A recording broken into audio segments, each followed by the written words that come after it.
ಓಂ ಗಂ ಗಣಪತಯೇ ನಮಃ. ಓಂ ನಮೋ ಭಗವತೆ ವಾಸುದೇವಾಯ.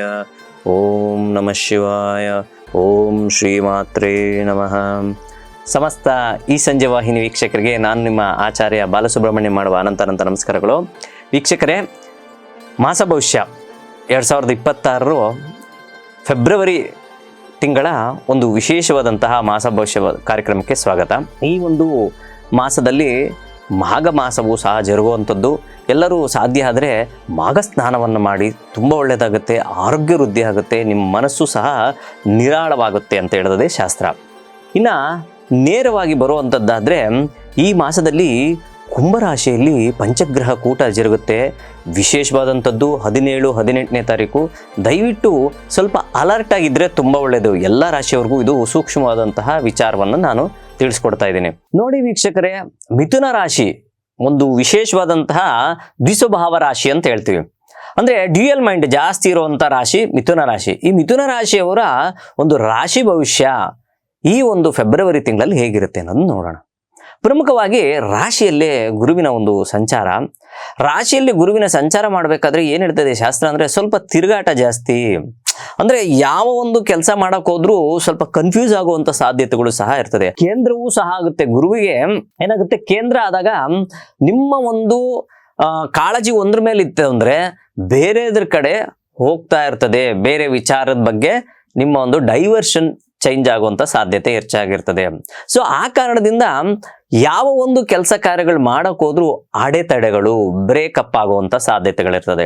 ಪ್ರಮುಖವಾಗಿ ಯಾರೆಲ್ಲ ಅವಿವಾಹಿತರಿರ್ತಾರೆ, ಮದುವೆಗೋಸ್ಕರ ತುಂಬ ಕಷ್ಟಪಡ್ತಾ ಇದೀವಿ ಅನ್ನೋರು ಸ್ವಲ್ಪ ಯೋಚನೆ ಮಾಡಿ ಹುಡುಕಿ ತುಂಬ ಒಳ್ಳೆಯದಾಗುತ್ತೆ. ಇಲ್ಲ ಅಂದರೆ ವಿವಾಹದಲ್ಲಿ ಸ್ವಲ್ಪ ವ್ಯತ್ಯಾಸ ಕಾಣುವಂಥ ಸಾಧ್ಯತೆ. ತುಂಬ ಹತ್ರ ಬರುತ್ತೆ, ಹುಡುಕ್ತಾ ಇದ್ದೀವಿ, ಯಾಕೋ ಇದ್ದಕ್ಕಿದ್ದಂಗೆ ನಮ್ಮ ಮಗಳಿಗಾಗಿರ್ಬೋದು, ಮಗನಿಗಾಗಿರ್ಬೋದು ಸ್ವಲ್ಪದ್ರಲ್ಲೇ ವ್ಯತ್ಯಾಸ ಆಗಿ ಕಟ್ಟಾಗಿ ಹೋಗುತ್ತೆ ಅಂತಾರಲ್ಲ, ಆ ರೀತಿ ಆಗುವಂಥ ಸಂಭವ ಇರ್ತದೆ. ಅದನ್ನು ಹೊರತುಪಡಿಸಿದ್ರೆ ದಶಮ ಭಾವದಲ್ಲಿ ಶನಿ ಮಹಾತ್ಮರು ಸಂಚಾರವಾಗ್ತಾ ಇದೆ. ಅದನ್ನ ಕರ್ಮಭಾವ ಅಂತ ಹೇಳ್ತೀವಿ. ಆ ಕರ್ಮಭಾವದಲ್ಲಿ ಯಾವಾಗ ಶನಿ ಮಹಾತ್ಮರು ಸಂಚಾರ ಮಾಡ್ತಾ ಇರ್ತಾರೋ, ನಿಮ್ಮ ಒಂದು ಕರ್ಮ ಪ್ರಾಮಾಣಿಕವಾಗಿ ಇದ್ದರೆ ಮಾತ್ರ ಖಂಡಿತವಾಗ್ಲೂ ನಿಮಗೆ ಸಾಕಷ್ಟು ಸಂಪಾದನೆ ಆಗುವಂಥ ಸಾಧ್ಯತೆ ಇರ್ತದೆ. ಗುರುವಿನ ಬಲ ಸ್ವಲ್ಪ ಕಮ್ಮಿ ಇರೋದ್ರಿಂದ ಸಹ ಅದೇ ರೀತಿ ಕೆಲಸ ಕಾರ್ಯಗಳಲ್ಲೂ ಏರಿಳಿತವನ್ನು ಸಹ ಕಾಣುವಂತಿರ್ತದೆ. ಆದರೆ ಯಾರೆಲ್ಲ ಸರ್ಕಾರಿ ವೃತ್ತಿಯಲ್ಲಿರ್ತಾರೋ ಅಂಥವ್ರಿಗೆ ಅದ್ಭುತವಾದಂತಹ ಫಲವನ್ನು ಕಾಣಬಹುದು. ಯಾರೆಲ್ಲ ಡ್ರೈವಿಂಗ್ ವೃತ್ತಿಯಲ್ಲಿರ್ತಾರೋ ಅಂಥವ್ರಿಗೂ ಸಹ ಸಂಪೂರ್ಣವಾದಂತಹ ಶುಭ ಫಲಗಳನ್ನು ಕಾಣುವಂಥ ಸಾಧ್ಯತೆ ಇರ್ತದೆ. ಇನ್ನು ಸ್ವಂತ ವೃತ್ತಿ ಮಾಡ್ತಾ ಇದೀವಿ, ಯಾಕೋ ಏನು ಗೊತ್ತಾಗ್ತಾ ಇಲ್ಲ, ಸ್ವಲ್ಪ ಏರಿಳಿತ ಕಾಣುವಂಥ ಸಾಧ್ಯತೆಗಳು ಸಹ ಇರ್ತದೆ. ಇದಕ್ಕೆಲ್ಲ ಪರಿಹಾರವೂ ಸಹ ಖಂಡಿತ ನಾನು ತಿಳಿಸ್ಕೊಡ್ತೀನಿ.